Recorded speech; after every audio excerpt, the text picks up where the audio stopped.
और आइए अब आपको सीधे पटना लिए चलते हैं। केंद्रीय गृह राज्य मंत्री नित्यानंद राय हमारे साथ मौजूद है। मेरे सहयोगी सुजीत कुमार झा उनसे बात करें।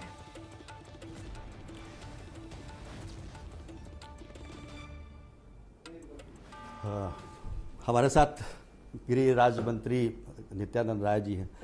नित्यानंद जी, पहले चरण के मतदान में अब कम ही समय बचे हुए हैं और आप लोग का जो पहले से चल रहा था कि एनडीए काफ़ी अच्छी स्थिति में है, अब क्या स्थिति में है? आपको क्या लगता है कितनी सीटें आएंगी? पहले भी एनडीए की स्थिति अच्छी थी, अभी भी है और आगे भी रहेगी। और एनडीए बहुत ही 2010 के अपने इतिहास को दोहराएगी। और मतलब आज भी आप कह रहे हैं कि 220 सीट, मतलब आज भी आप कह रहे हैं कि 220 सीट जो आप पहले कहा करते थे, लेकिन स्थिति थोड़ी पहले से कमजोर हुई है। आपको ऐसा लगता है? मतलब फील्ड में जाने स्थिति दिन पर दिन और अच्छी ही हो रही है और इसमें कहीं कोई संदेह नहीं है। देखिए, सब लोग अपनी अपनी बात करते हैं, कहने के लिए किसी को कोई रोक नहीं सकता है, लेकिन एनडीए की स्थिति बहुत ही अच्छी है और 2010 के इतिहास को एनडीए बिहार में दोहराएगी। आप केंद्रीय गृह राज्य मंत्री हैं। आपने एक बयान दिया कि अगर यहाँ महागठबंधन जीत जाता है बिहार में तो कश्मीर का आतंकवादी यहाँ आ जाएंगे। इसके पीछे क्या आपको क्या मतलब वजह लगती है? मेरे बयान को थोड़ा सा गौर करने की ज़रूरत है। मैंने कहा था कि कश्मीर से आतंकवाद का सफाया हो रहा है और अब आतंकवादियों की कोई जगह हिंदुस्तान में नहीं है। और मैंने यह कहा था कोई जगह हिंदुस्तान में नहीं है और कश्मीर से आतंकवाद सफाया हो रहा है। यह केंद्र सरकार की, नरेंद्र मोदी जी के नेतृत्व वाली सरकार की यह एक बड़ी उपलब्धि है।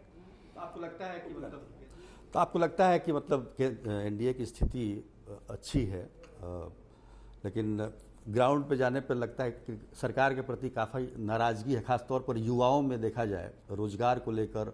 और तेजस्वी यादव ने जो एक मुद्दा बनाया है रोजगार का, आपको लगता है कि वो रोजगार निश्चित रूप से एक महत्वपूर्ण मुद्दा है, लेकिन आप रोजगार को देखें तो जो माननीय प्रधानमंत्री जी का आत्मनिर्भर भारत का जो संकल्प है, सपना है, उसमें आत्मनिर्भर बिहार भी है।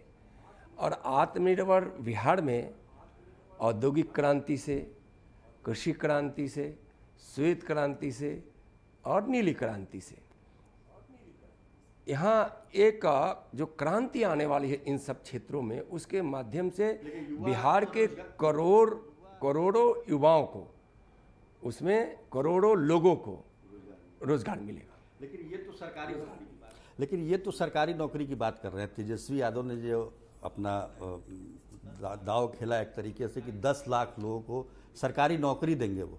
देखिए, 15 वर्षों तक आपको लगता है कि तेजस्वी जी के परिवार और उनकी पार्टी की सरकार रही, उसको आप उठाकर देखिए। और एनडीए जो बिहार में नीतीश जी के नेतृत्व में सरकार रही है, उसको उठाकर देखिए, उससे स्थिति आपको स्पष्ट हो जाएगी। तेजस्वी जी जो कहते हैं, उनका इतिहास है कि कहते हैं वह करते नहीं हैं। जो अभी तक कुछ नहीं किए, आगे भी कुछ नहीं करेंगे। नौकरी भी देगी, एनडीए सरकार ही दी है और आगे भी देगी।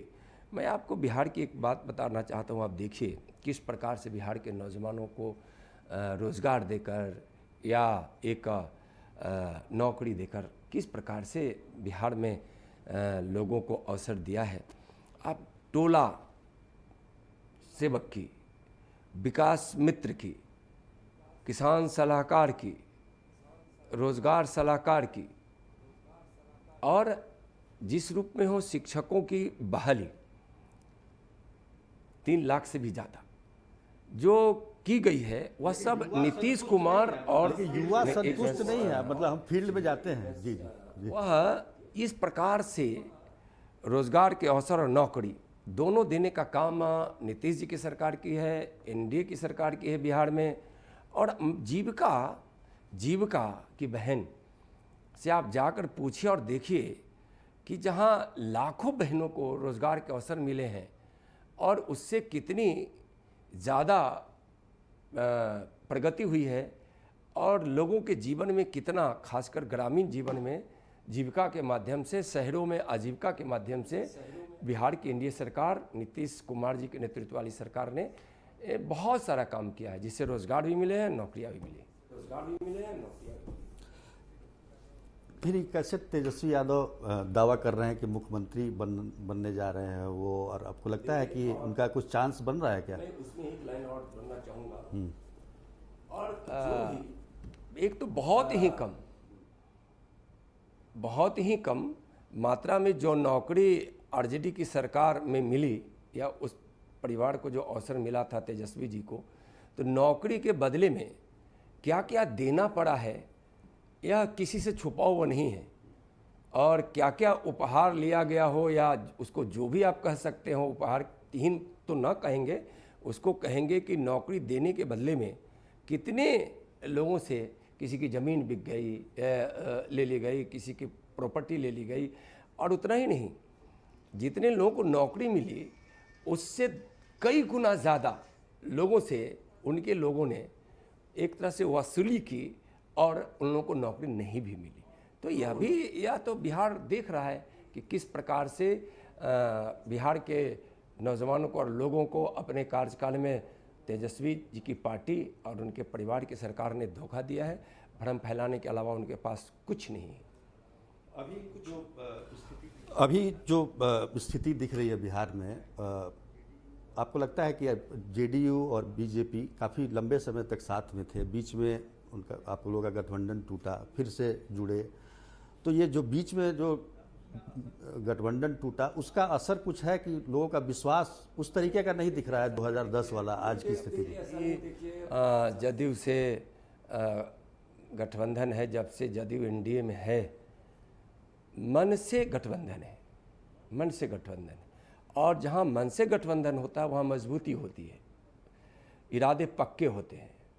और आपको इधर एनडीए की सरकार जो बिहार में नीतीश जी के नेतृत्व में रही है, आप देखिए कि विकास का काम, न्याय के साथ विकास का काम, और आप गांव से लेकर शहर तक, आम आदमी से लेकर सबके लिए जो बिहार में विकास किया गया है, और इसमें हमारे माननीय भारत के प्रधानमंत्री आदरणीय नरेंद्र मोदी जी जो बिहार पे विशेष कृपा रखते हैं, उनके उस आशीर्वाद से, केंद्र सरकार के सहयोग से बिहार में विकास की बड़ी बड़ी योजनाएं लागू हुई है, काम हुआ है, पूर्ण हुआ है, कुछ चल भी रहे हैं। आप देखेंगे 1,25,000 करोड़ के पैकेज से बिहार के विकास में कितनी गति आई। इसके अलावा अभी कोविड काल में भी देखिए कि दो बड़ा हॉस्पिटल दिया गया। बिहार सरकार ने भी नीतीश जी के नेतृत्व में हमारे स्वास्थ्य मंत्री मंगल पांडे जी ने कोरोना काल में इलाज की अच्छी व्यवस्था की। इसके बावजूद भी माननीय प्रधानमंत्री जी ने पीएम केयर फंड से यहाँ दो अस्पताल दिए, एक बिहटा में और एक मुजफ्फरपुर में, दोनों मिलाकर 1,000 बेड है, और उसमें 250 आईसीयू जो वेंटिलेटर युक्त है। तो एक बड़ी व्यवस्था, घर घर बिजली पहुंच गई है, शौचालय बने हैं, अब बिजली रह रही है, सड़कें बनी हैं, कृषि के क्षेत्र में क्रांति आई है, किसानों को प्रधानमंत्री सम्मान निधि से 6 बार के बावजूद युवाओं में नाराजगी है नित्यानंद जी। लेकिन हम एक सवाल पूछे, जनधन खाता खुला है, उज्ज्वला गैस कनेक्शन गया है, आयुष्मान भारत के माध्यम से जो प्रधानमंत्री जी की महत्वाकांक्षी योजना, उसके माध्यम से बिहार को बहुत लाभ मिला है। बिहार बहुत आगे बढ़ा है और भी आगे बढ़ेगा। हम ये कह रहे थे कि युवाओं में जो नाराजगी है, जो जिस तरह का थोड़ा सरकार के खिलाफ जो गुस्सा है, आपको लगता है कि कल से प्रधानमंत्री नरेंद्र मोदी रैली कर रहे हैं, नीतीश कुमार भी ज्वाइंट रैली में शामिल होंगे, स्थिति कुछ एनडीए के लिए बेहतर होगी?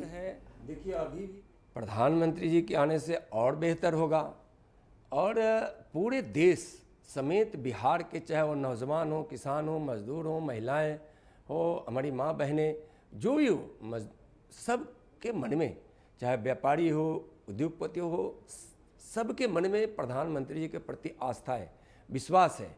और प्रधानमंत्री जी के प्रति जो आस्था और विश्वास है वह बहुत अटूट है, इतना अटूट है कि आप उसको जब गौर करेंगे तो देखेंगे कि आज बिहार के सारे लोग, युवा से लेके किसान, मजदूर, महिलाएं, सब के सब आज हमारे प्रधानमंत्री जी के कामों के प्रति आदर भाव रखते हैं और समझते हैं कि जो प्रधानमंत्री जी कहते हैं वह करते हैं।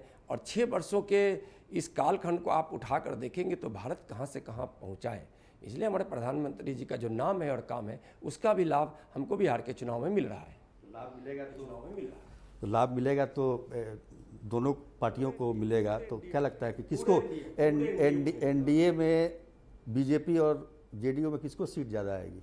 ये कुछ सीट आएगी, एनडीए की सरकार बनेगी।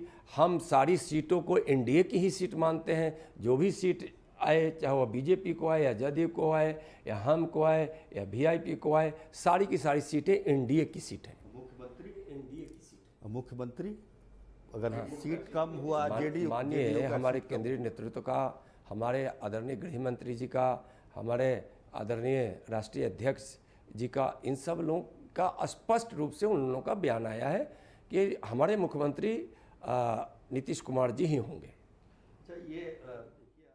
अच्छा ये देखिए आप, चुनाव जो हो रहा है कोविड काल में, कोरोना काल में चुनाव हो रहा है और आपके भी कई नेता कोरोना के मतलब पॉजिटिव पाए गए हैं। तो ऐसा लगता नहीं है कि चुनाव का ये वक्त था? आपको लगता है कि जो व्यवस्थाएं करनी चाहिए और जिस तरह के गाइडलाइन जारी किए गए थे चुनाव आयोग से, उसका पालन भी नहीं हुआ? लोकतंत्र की व्यवस्था में चुनाव आयोग अति महत्वपूर्ण भूमिका में होता है और चुनाव आयोग का जो फैसला हुआ है उस चुनाव आयोग के फैसले के हिसाब से एनडीए, भारतीय जनता पार्टी चुनाव मैदान में है। उसके फैसला का आदर करते हुए सबको, आप सभी पार्टियां उस फैसले का आदर की है, एनडीए भी की है। एक सवाल हमको हमारे मन में आ रहा है कि अगर एनडीए इंटैक्ट होता, एलजेपी भी साथ होती, तो स्थिति कुछ और नहीं होती? देखिए, सरकार बनेगी, 2010 के इतिहास को दोहराएंगे। मैं इस बात से आपको आश्वस्त करता हूं और बिहार का जो परिदृश्य है, मैं विश्वास के साथ कह रहा हूं, 2010 के इतिहास को फिर दोहराएंगे। एक आखिरी सवाल ये करना चाहेंगे कि इस चुनाव में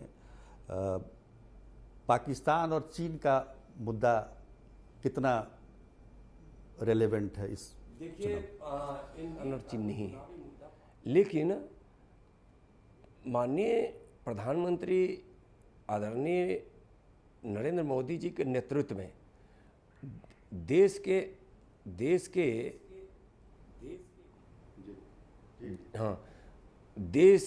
की सुरक्षा जितना सुरक्षित हुआ है, आंतरिक सुरक्षा जितना हमारी मजबूत हुई है, सीमा जितना हमारा सुरक्षित हुआ है, देश का मान सम्मान जितना बढ़ा है और आज देश जितना सक्षम है, उसको इस देश के लोग अपने मन में बड़े आदर भाव से, सम्मान के साथ सजोए हुए हैं।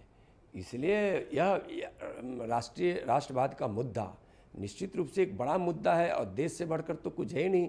तो कोई भी विषय जब आता है तो लोग इसको स्वतः आकलन करने लगते हैं, तुलना करने लगते हैं कि पहले क्या होता था। नरेंद्र मोदी जी की सरकार देश को सुरक्षित रखने के लिए और देश के सम्मान के लिए कहीं कोई समझौता नहीं करते हैं। विकास भी हो रहा है, देश सुरक्षित भी है, देश की सीमा भी सुरक्षित है और देश में शांति भी बहाल है और न्याय के साथ, आदर के साथ देश का में विकास की भी धारा बह रही है। अब कहा तो जाता है, लोग कहते हैं कि एक भागीरथ ने धरती को तृप्त करने के लिए शंकर की जटा।